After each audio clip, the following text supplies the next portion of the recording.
Joining me now to comment on BP's efforts is an expert on the oil and gas industry, Geoffrey Maitland, Professor of Engineering at Imperial College London. Thanks very much for being with us this morning.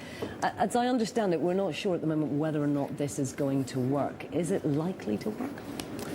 Well, I'd say that the chances are significantly better than 50-50. Already some of the hard work has been done and they've overcome a lot of difficulties of actually connecting up with the well a mile under the sea surface and connecting these drill pipes that are injecting this heavy mud into the well. So far so good.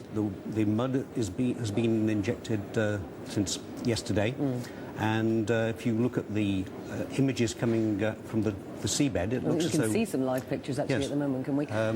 Mud is coming out of the top, so that means that it's being injected, OK. But we don't know yet whether or not it's working. It's going to be a few more hours, BP says, before they can tell us if it's successful. Yes, I mean, one of the key things is whether, because it's leaking at the top, can they get enough to go down into the well compared to what's coming out of the top. If this doesn't work, BP presumably have got some other options up their sleeve. Are they getting increasingly desperate?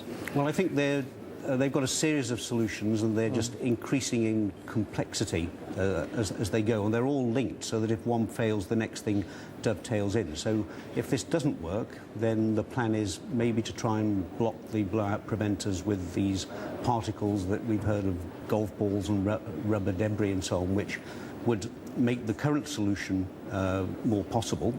And if that doesn't work, then their plan is to actually cut off the broken riser that's currently on the seabed and leaking some hundreds of meters away, and to try and replace that with another riser from the surface that they can, with a rubber grommet, plug into the top of the well. That will increase the leak for a while, but hopefully if they can get that in, that will then take all the oil back to surface. But these are difficult solutions, and some being tried for the first time. Indeed.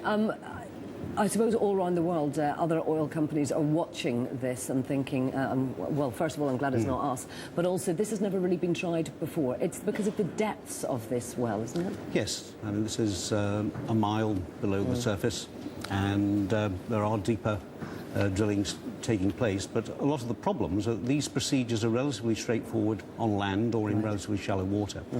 And what's happened in this case is that, I mean, of all the 10,000 wells of this sort of been drilled, and this is the first or maybe the second that's had a major problem of this sort. And so we're in the tail of the distribution in terms of risk, but nevertheless, what's been revealed is that when Plan A doesn't work and the normal procedures and equipment fails, then Plan B is not immediately available. And so I think one of the lessons from this is that solutions that can be brought more immediately on stream have got to be developed, and some of the on-the-fly engineering that's been developed in this situation has got to become more regularised in terms of oil field practice. Indeed. Now, deep-water drilling may be at risk. I mean, Obama's sort of saying that he's going to tighten regulations, but America needs to drill in the deep water, doesn't it?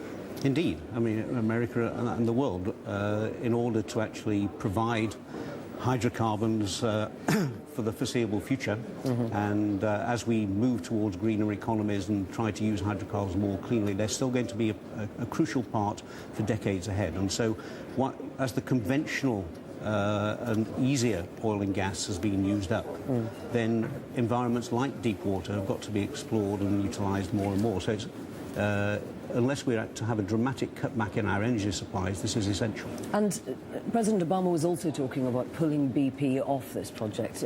Presumably they are still the very best people to be doing this. Well, BP have got as much, if not more, experience of these operations than anybody, and they are in a good position to engineer these solutions, but they're not working on their own. I mean, the whole industry is affected by this. So other oil and gas companies, the service companies, are not sitting back and saying, I'm glad it's not me, they're participating in this. And so I think the engineering expertise that's being brought to bear here is what's available globally, both from academic institutions and the industry. And so if BP don't do it, then you have to ask the question, who else could? Who would? Thank you very much indeed.